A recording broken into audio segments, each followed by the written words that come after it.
মানুষের জীবনটা কখন তার কাছে সবচেয়ে বড় বোঝা হয়ে দাঁড়ায়।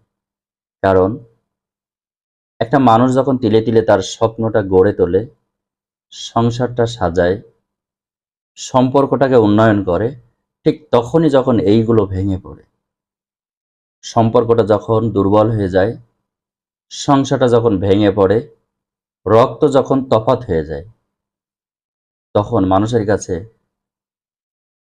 সবচেয়ে বোঝা হয়ে যায় তার নিজের জীবন, তার নিজের অস্তিত্ব, তার নিজের সম্মান। এই সব কিছু তার কাছে অর্থহীন মনে হয়, বোঝা মনে হয়। এগুলো ভার বহন করা তখন তার জন্য অত্যন্ত কঠিন হয়ে পড়ে।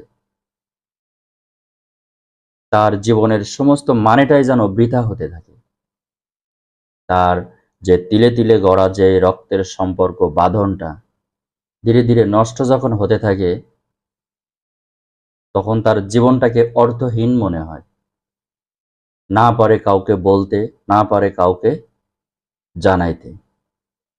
কারণ কাউকে যদি জানান আপনি, কাউকে বলতে যান, আপনার জীবনের যে ছোট ছোট সুখ তৈরি হয়েছে সেইগুলো নিয়ে উপহাস তৈরি হবে।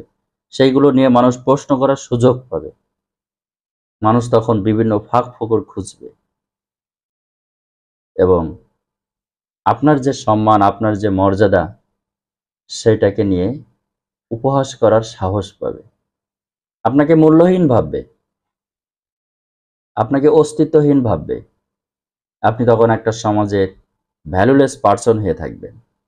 শুধু সমাজেই না, আপনার ব্যক্তি, আপনার পরিবার, আপনার আত্মীয় স্বজন, আপনি যে শখের মানুষটাকে নিয়ে বীজ বুনেছেন, স্বপ্ন দেখেছেন,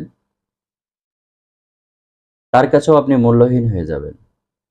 তার কাছেও আপনি একটা সামান্য বস্তু হিসেবেই থাকবেন। কিন্তু একজন মানুষ এটা মেনে নিতে চায় না, মানতে পারে না যে তার তিলে তিলে গড়া সুখ, স্বপ্ন, সংসার, এটা ধ্বংস হয়ে যাক। এটা কখনোই মানুষ চায় না। আর তখনই এটা যখন ঘটে, তখনই মানুষ চায় তার জীবনটা হয়তোবা আর পৃথিবীতে বেঁচে থাকার কোনো স্বপ্ন আর দেখতে পারবে না। পৃথিবীতে হয়তো তার কোনো আর স্থান নাই, জায়গা নাই। তখন সে বেছে নেয় তার নিজের গন্তব্যের পথ। তার চলে যাওয়ার একটাই পথ তখন থাকে। এই জন্য মানুষ আসলে অনেক কষ্ট করে, তারপরেও তার জীবনটাকে ধরে রাখতে চায়। অনেক দুঃখ, কষ্ট, অভাব সবকিছুর মাঝেও চায় নিজের জীবনটাকে যেন ধরে রাখা যায়। যখন